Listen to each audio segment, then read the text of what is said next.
ఆ అమ్మాయిది రివీల్ చేయకూడదని నేను అనుకున్నాను. కానీ ఇప్పుడు కిరణ్ రాయల్ చేస్తున్న ఈ ప్రచారానికి ఇవన్నీ అబద్ధాలు, ఇవన్నీ ఏదో క్రియేషన్స్ అని చెప్తున్నాడు. దానివల్ల నేను రిలీజ్ చేయాల్సి వస్తుంది. దయచేసి ఆ అమ్మాయి నన్ను క్షమించాలి అని నేను కోరుకుంటున్నాను. నేను మీ వెనుక భూమన కరుణాకర్ రెడ్డి గారు కానీ అభినయ్ రెడ్డి గారు కానీ ఉండి చేపిస్తున్నారా? నాకు ఏ పార్టీలతోనూ సంబంధం లేదండి. నాకు ఏ పార్టీలతోనూ సంబంధం లేదు. నాకు ఎవరూ తెలియదు కూడా. నేను ఎవరితో మాట్లాడాలని నేను అనుకోవట్లేదు. నేను ఒంటరిగా పోరాటం చేస్తున్నాను. ఒంటరి పోరాటం చేస్తూనే అడుగుతున్నాను. నేను ఎక్కడ ఆడపడుచున్నా నిలబడతానన్న పవన్ కళ్యాణ్ గారిని, జగన్మోహన్ రెడ్డి గారిని, చంద్రబాబు నాయుడిని ముగ్గురిని అడుగుతున్నాను. నేను నాకు న్యాయం జరిగేలాగా చెయ్యండి, నాకు అండగా నిలబడండి. నేను ఒంటరి మహిళని, 2 బిడ్డలను పెట్టుకొని ఉన్నాను. నాకు ఎప్పుడు ఏం జరుగుతుందో తెలియదు. అతను ఎవరిని పంపించి నన్ను చంపిస్తాడో నాకు తెలియదు. నేను చనిపోయినా కూడా, నన్ను అతను చంపేసినా కూడా నా బిడ్డలకి న్యాయం జరిగేలాగా చెయ్యాలని చెప్పి చేతులెత్తి నేను అర్థిస్తున్నా. నేను అందరినీ నేను దయచేసి ముగ్గురు రాజకీయాల్లో ఎవరైనా సరే నాకు న్యాయం జరిగేలా చేయండి. ప్రజలు చేస్తారా, అది పోలీసులు చేస్తారా, మీడియా చేస్తారా అనేది కాదు, నాకు న్యాయం జరిగేలాగా చేయాలని చెప్పి నేను అందరినీ అర్థిస్తున్నాను. నేను అలాగే ఇలాంటి నీచుణ్ణి మాత్రం దయచేసి వదలొద్దండి అని చెప్పి కూడా చెప్తున్నా. ఇంకా ఎంతమంది జీవితాలు నాశనం చేస్తాడు ఇలాంటి వాళ్ళు.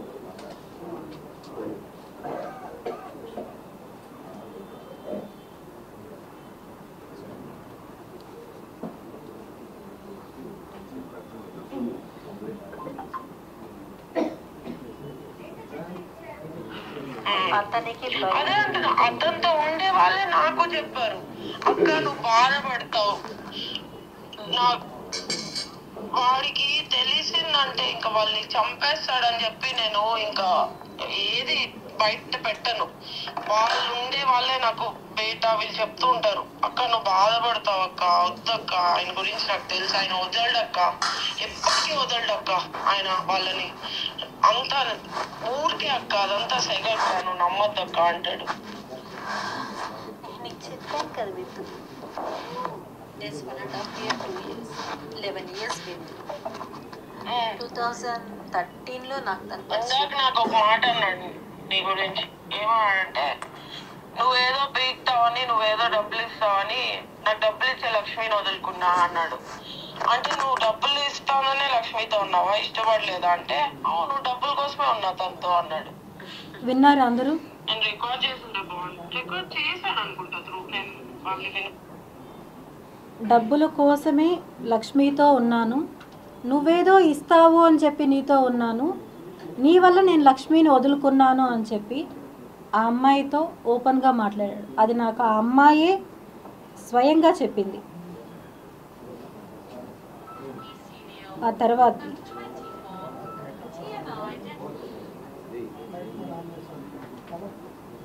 పేపర్లో రాసి పంపి వాట్సాప్ అన్నాడు. ఎట్లా గుర్తుంటాయి అవన్నీ? సేమ్ అదే, నేను కూడా అదే అంటున్నా, ఎలా గుర్తుంటాయి అవన్నీ?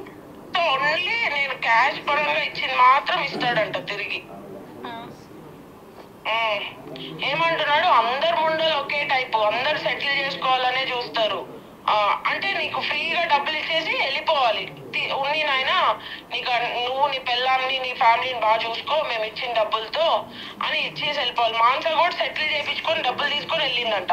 నువ్వు అడిగావంట డబ్బులు, ఇప్పుడు నేను అడుగుతున్నానంట, మీరంతా ఒకటే అంటున్నాడు. నేను ఖచ్చితంగా అడిగాను విత్తు, కానీ నేను అడిగాను. ఇప్పుడు నేను ఎప్పుడు అడగలేదు, నిజం చెప్పాలంటే నేను ఇన్ని రోజులు అడగలేదు లక్ష్మి, ఎప్పుడు డబ్బుల గురించి ఎప్పుడు రాలేదు.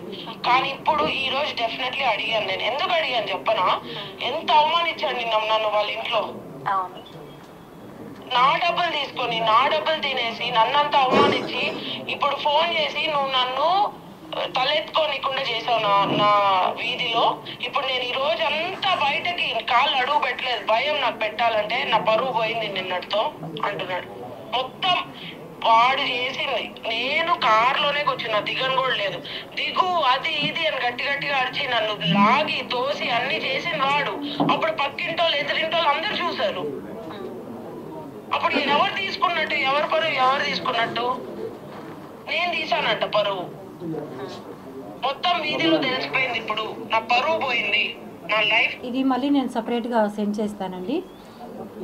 ఇప్పుడు పేరు నేను చెప్తాను. ఇలా నా తర్వాత వచ్చిన ఇంకొక బాధితురాలి అమ్మాయి, ఆ అమ్మాయి దగ్గర డబ్బులు అయిపోయేసరికి ఆ అమ్మాయిని తీసుకెళ్ళి వాళ్ళ ఇంటి ముందర నుంచి తీసుకెళ్ళి కారులో నుంచి ఇంట్లోకి లాక్కొని వెళ్ళి మరి ఆ అమ్మాయిని దారుణంగా వాళ్ళ ఇంట్లోనే కొట్టారు. వాళ్ళ కొడుకు ముందరే దారుణంగా కొట్టారు ఆ అమ్మాయిని. ఆ అమ్మాయి ఎవరికి చెప్పుకోలేకుండా, వాళ్ళ తల్లిదండ్రికి చెప్పుకోలేకుండా, ఎవరికి చెప్పుకోలేకుండా నాకు కాల్ చేసి, లక్ష్మి నువ్వు ఆ రోజు చెప్పింది కరెక్ట్ లక్ష్మి, నేను ఆ రోజు నీ మాట వినలేదు అని చెప్పి ఆ అమ్మాయి చెప్పింది. ఇవన్నీ సాక్ష్యాలు చూసిన తర్వాత కూడా ఇంకా అతనికి అందరూ సపోర్ట్ చేస్తున్నారు, మాట్లాడుతున్నారు అంటే ఇంకా నాకేం చెప్పాలో కూడా నాకు తెలియదు. నేను కోరుకునేది ఒకటే, అర్థిచ్చేది ఒకటే, నాకు నా డబ్బులు అనేది కావాలి. నేను పోగొట్టుకునేది అతన్ని నమ్మించి ఎలా నమ్మిస్తాడంటే, ఇప్పుడు ఉదాహరణ ఆ అమ్మాయి చెప్పింది, నేను ఒక్కదాన్ని చెప్పట్లేదు, ఇది ఇలాంటి వాళ్ళు ఇంకా ఎంతమంది ఉన్నారో నాకు తెలీదు. ఈ అమ్మాయి వాళ్ళ ఇంటికి నేను వెళ్ళాను కాబట్టి ఆ అమ్మాయికి నేను తెలుసు. ఇలాంటి వాళ్ళు ఎంతమంది ఇంకా ఉన్నారో అతని చేతుల్లో బలైపోయిన వాళ్ళు. ఈరోజు అతను ప్రతి ఒక్కరూ అతని అవసరం తీరిపోయిన వెంటనే వాళ్ళపైన అభియోగాలు చేసి వీళ్ళు చెడ్డవాళ్ళు. ఇంతకుముందు అతను చెప్పినట్టు కేడీ లేడీ, ఏం కేడీ లేడీ, నేను కేడీ లేడీ అయితే వాళ్ళ కూతుర్ని మా ఇంటికి ఎందుకు పంపిస్తాడు రాఖీ కట్టించుకోవడానికి? నా పిల్లల దగ్గరికి రాఖీ కట్టించుకోవడానికి ఎందుకు పంపిస్తాడు నేను కేడీ లేడీ అయితే?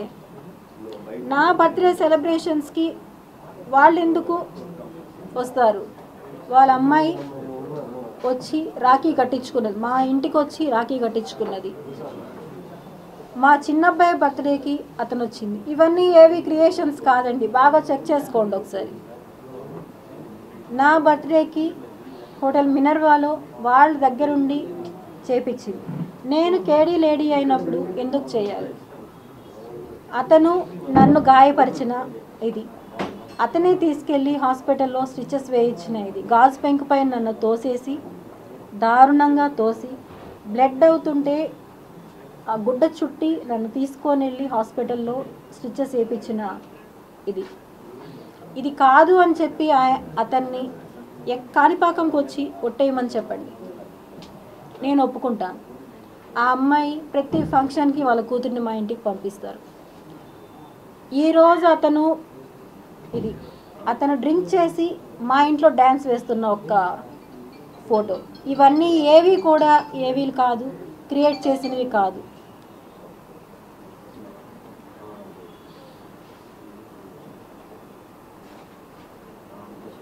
ఇది అతని బర్త్డే రోజు మా ఇంట్లో నేను సెలబ్రేట్ చేసిన ఫోటో.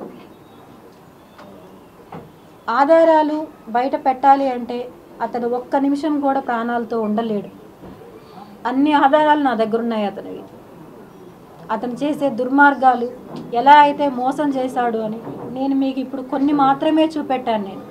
ఇవి అన్నీ కూడా నేను అతనికి ఇచ్చిన డబ్బులు ఎంతైతే ఉన్నాయో అవన్నీ కూడా అతనితో ఉన్న సన్నిహితులకి, వాళ్ళ పొలిటికల్లో ఉండే తిరుపతి నేతలకి చాలామందికి తెలుసు. వాళ్ళు వచ్చి నేను వాళ్ళ పేర్లు చెప్పానంటే, వాళ్ళు వచ్చి నేను ఇవ్వలేదు అని కాణిపాకంలో వచ్చి ఒట్టేశారంటే నేను ఇది ఇక్కడితో వదిలేస్తాను. నేను ఓపెన్గా చెప్తున్నాను. అతని సన్నిహితులు, అతనితో ఉండేవాళ్ళు, అతనైనా సరే ఎవరైనా